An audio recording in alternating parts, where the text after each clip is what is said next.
La tragedia se remonta en el siglo V a.C. en Grecia, en Atenas. Se sabe poco sobre su origen, debido a que su traducción era oral. Dionisio no se puede desligar de esta porque Dionisio es el dios del vino y de la vida. Entonces a él le hacían cultos y así empezó la tragedia. La actualidad de la tragedia. Se surgió en la antigua Grecia y alcanzó su punto más alto con Eurípides, Sófocles y Esquilo.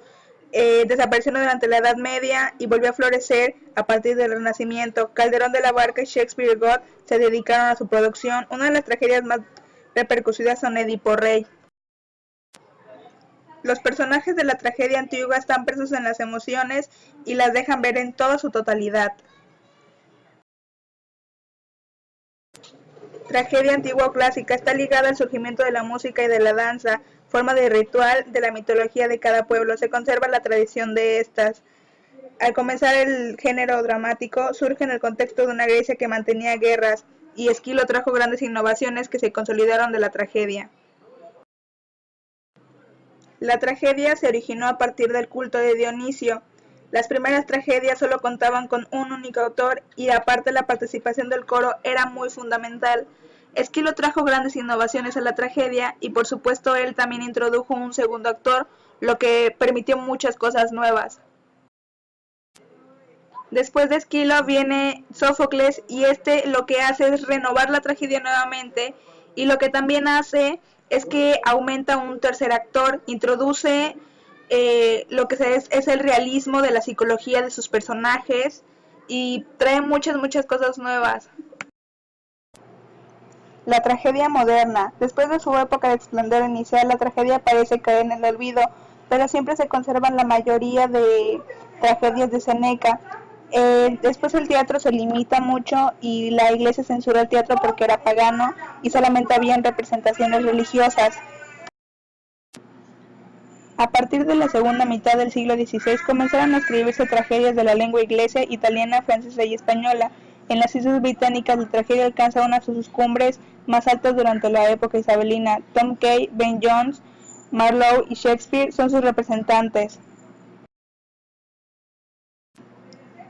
Análisis de la estructura externa. Está integrada por diferentes partes y se van uniendo de forma flexible. El prólogo sirve como una introducción y está a cargo de un solo actor. De algunos antecedentes, anuncia cuál será el conflicto tratando y resumen en pocas palabras de la trama. Luego tenemos los parados, que están como indicadores que consisten en el canto y la entrada del coro, explican el desarrollo de la trama. Luego tenemos el episodio, que es la actuación propiamente dicha, donde se utilizan diálogos y entran los actores.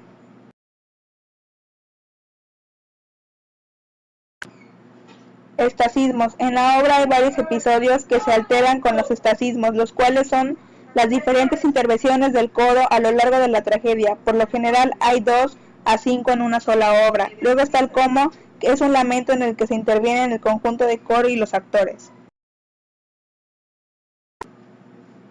Y ya por último tenemos al éxodo, que es el último canto del coro mientras sale, va después del último episodio, y así con todos estos, que son 6, se conforma lo que es el análisis de la estructura externa. Constituida por muchos elementos, ya sea la música, el lenguaje, el pensamiento y la escenografía, y la trama es el alma de la tragedia. Luego tenemos a los personajes, que deben ser buenos y superiores. La tragedia imita a los seres superiores. No hay tragedia sin un hombre vil que sufre. La tragedia existe solo con un ser humano bueno y virtuoso. Expresa el dolor y el sufrimiento. Su interpretante es Aristóteles. La estructura de la tragedia moderna. El redescubrimiento de las tragedias griegas, las obras de Seneca y la poética de Aristóteles en el siglo XVI crean una nueva etapa del esplendor trágico. La tragedia moderna tiene características muy peculiares. La ruptura de la unidad de tiempo. Esto se refiere a que cada obra tiene un tiempo específico y dentro de esta obra se pueden meter cosas del pasado sin salirse del trama de la obra o del tiempo que está la obra. La tragedia es un instrumento para representar, cuestionar, entender y criticar este mundo que sufre grandes cambios: la guerra anglo-española, la reforma protestante, el ascenso de la burguesía y muchas otras cosas más. Gracias por su atención. created using Powtoon.